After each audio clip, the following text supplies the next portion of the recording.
Hello everyone. So काल बऱ्याच दिवसांनी मी खूप लवकर उठलो होतो. साधारण 5 वाजेपर्यंत माझी आंघोळ पण झाली होती आणि मग खूप फ्रेश वाटत होतं, खूप एनर्जेटिक वाटत होतं. मग मी म्हटलं चला सकाळ सकाळी जॉगिंग पण करून घेऊ. युजली इव्हिनिंगला जातो, पण म्हटलं चला आज सकाळी जाऊ. आणि मग खाली आल्यावर परत खूप भारी वाटायला लागलं, खूप फ्रेशनेस होता. मग बऱ्याच दिवसांच्या पासून माझा पेंडिंग टास्क होता, मला काही व्हिडिओज बनवायचे होते. तर मी इमिडिएटली एक व्हिडिओ बनवून टाकला आणि मला आणखीन भारी वाटायला लागलं, खूप छान वाटायला लागलं, खूप फ्रेश वाटायला लागलं. लगेच तुम्ही व्हिडिओ अपलोड पण केला, व्हॉट्सअप स्टेटसवर टाकला. लोकांच्या खूप चांगल्या प्रतिक्रिया आल्या, मला आणखीन भारी वाटायला लागलं.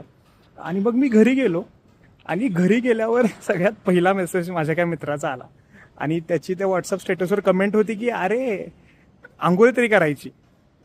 तर आता रियालिटी ही होती की मी आंघोळ केली होती, पण आता त्याला सांगायचं तरी कसं ना. आणि झालं असं होतं की माझ्या परफेक्शनच्या ट्रॅपमुळं मी व्हिडिओज रेकॉर्ड करत नव्हतो. मला असं वाटत होतं की माझा लुक आणखीन चांगला करायला पाहिजे, बॅकग्राऊंड आणखीन चांगली पाहिजे, तरच मी शूट करेन. आणि मग त्या परफेक्शनच्या लूपमध्ये जस्ट मी बाहेर पडलो होतो, व्हिडिओ शूट केला होता आणि त्याची कमेंट वाचल्यावर परत एकदा मला थोडंसं स्वतःविषयी वाईट वाटायला लागलं. मला वाटायला लागलं की अरे यार, तो व्हिडिओ शूट केला नसता तर. सो या स्थितीला हाताळण्याचे माझ्याकडे काही ऑप्शन्स होते. सो सगळ्यात पहिला ऑप्शन होता की यार, तो जो बोलला ते मनावर घ्यायचं. आणि हो, खूप जवळचा मित्र होता तो, मजेमध्ये म्हटला होता, तरी पण पहिला चॉईस होता की ते मनावर घेणं आणि त्या कन्फ्यूज स्टेटमध्ये राहणं आणि पुढचा दिवस आपला आणखीन खराब करणं, आपला मूड खराब करणं. First choice. सेकंड चॉईस होता की त्याला सांगणं की अरे नाही, मी आंघोळ केलेली आहे. आणि मला माहित होतं की ते पण सांगून त्याला काय उपयोग नव्हता, त्यांना आणि परत माझी मजाच घेतली असती.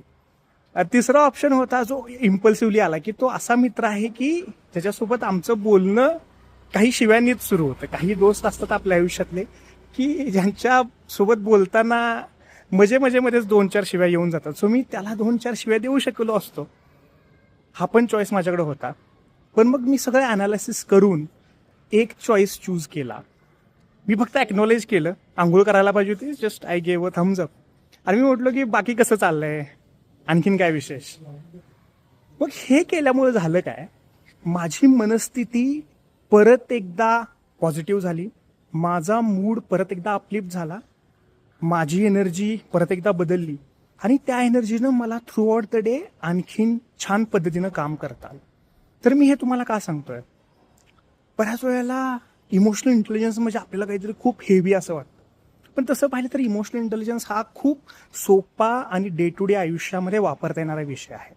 समजा मी जर माझ्या इमोशन्सना रेग्युलेटच केलं नसतं तर कदाचित दिवसातला बराचसा पार्ट त्या ओव्हरवेल्मिंग इमोशन्समध्ये निघून गेला असता, माझा मूड खराब झाला असता आणि त्याच्यामुळे कदाचित मला चांगल्या पद्धतीनं कामं करता आली नसती.